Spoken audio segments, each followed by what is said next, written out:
Hey everyone, Deacon Jeff here, and I hope you're all having a fruitful Lenten season so far. One thing for me about Lent, and something that really hit me when I first converted to Catholicism, was how much of a spiritual and lifestyle smack alongside the head you get when the season first starts. Right out of the gate on Ash Wednesday, we have a day of fasting, followed up 2 days later with a day of abstinence.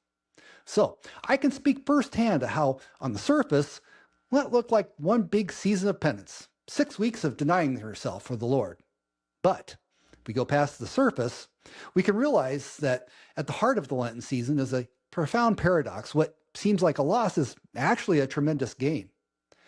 See, when we give up something for Lent, we're not engaging in a mere act of self-denial for its own sake. Rather, we're making space for something infinitely better, the life of Christ within us. Think of Jesus' words in Matthew's Gospel. Whoever loses his life for my sake will find it. This is the great spiritual logic that runs through everything that we find in Christian life, that true freedom is found not in clinging, but in letting go.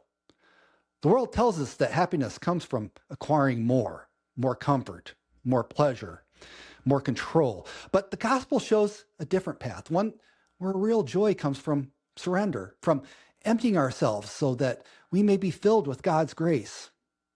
When you fast from a favorite food, you're not simply losing a small pleasure, you're gaining mastery over your desires and opening your heart to the bread of life. When you give up time to pray, you're not losing productivity, you're gaining intimacy with the Lord. And when you give alms, you're not diminishing your resources, you're storing up treasures in heaven where no thief and no moth can destroy. Lent, then, is not a season of just subtraction. It's a time of addition, of deepening your relationship with Christ and allowing Him to fill those empty places in our hearts. Whatever you've given up this Lent, continue to do it with joy, knowing that every sacrifice offered in love is an invitation for Christ to draw closer.